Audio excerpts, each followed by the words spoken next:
రాష్ట్ర కిసాన్ కాంగ్రెస్ చైర్మన్ ఈరోజు చిత్తూరు జిల్లాలో తోతాపురి మామిడి మీద రైతుల మీద జరుగుతున్నటువంటి ఇబ్బందులు, రైతు పోతున్న నష్టాల గురించి జిల్లా జాయింట్ కలెక్టర్ గారిని కలవడం, వారికి రిప్రజెంటేషన్ ఇవ్వడం కూడా జరిగింది.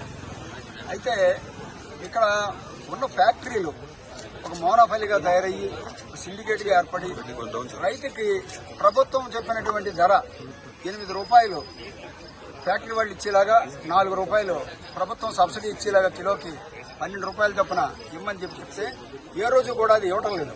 ఇవ్వకుండా 4 రూపాయల నుంచి 6 రూపాయల మధ్యనే రైతుకి చెడుతుంది. ఒక పక్క రాష్ట్రం నుంచి, ఇతర రాష్ట్రాల నుంచి కూడా మన రాష్ట్రంలోకి రావడానికి ఎక్కువ ప్రయత్నాలు జరుగుతున్నాయి. దీన్ని అరికట్టమని చెప్తాం. పైగా రాష్ట్రంలో ఉన్నటువంటి ఈ మ్యాంగోని వాల్యూ ప్రొడక్ట్స్ గా తయారు చేసి ఐస్ క్రీమ్ ఫ్యాక్టరీలు, అలా పాల ఫ్యాక్టరీలు ఎన్నాటికి పల్ప్ గవర్నమెంట్ కలెక్ట్ చేసుకుంటే వాళ్ళు కొంటారు. అది మానేసేసి ఊరికే మీద మొగ్గబెట్టి కోల్డ్ స్టోరేజ్ లేక నానా ఇబ్బంది పడే రైతుని తీసుకొస్తున్నారు తప్ప ఇండస్ట్రియలిస్ట్కి ఇచ్చేటంత విలువ ఒక రైతుకి ఇవ్వటం లేదు.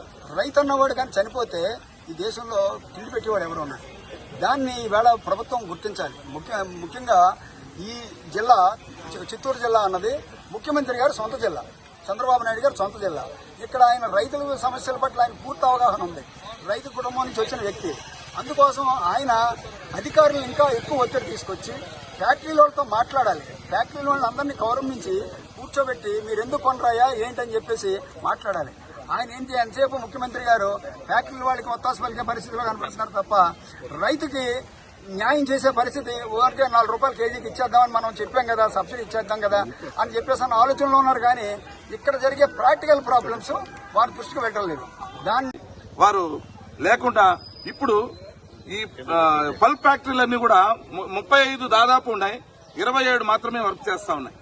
వారు కూడా ఈ లోపల సిండికేట్ అయ్యి ప్రభుత్వం ఇచ్చేటువంటి 4 రూపాయలని తీసుకుని వారు ఒక 4 రూపాయలు ఇస్తూ 8 రూపాయలు మాత్రమే, 8 నుంచి 7 రూపాయలు, 7 రూపాయల నుంచి 8 రూపాయలు మాత్రమే రైతుకు గిట్టుబాటు అవుతా ఉంది.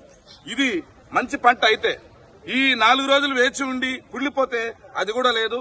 దిగులుతో ఇల్లు చేరుతా ఉన్న పరిస్థితి రైతులు.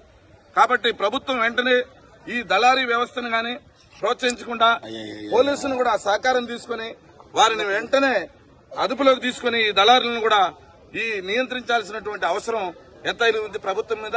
ఈ నష్టపోయినటువంటి రైతాంగాన్ని ప్రభుత్వం అన్ని విధాలు ఆదుకోవాలి. 1,50,000 ఎకరాల్లో ఈ పంట నిజంగా కూడా ఒక విధంగా పండి కూడా నష్టం వాళ్ళు చవి చూస్తా ఉన్నారు. దీన్ని ముందు జాగ్రత్తగా చర్యలు తీసుకోకపోతే మున్ముందు ఈ వారం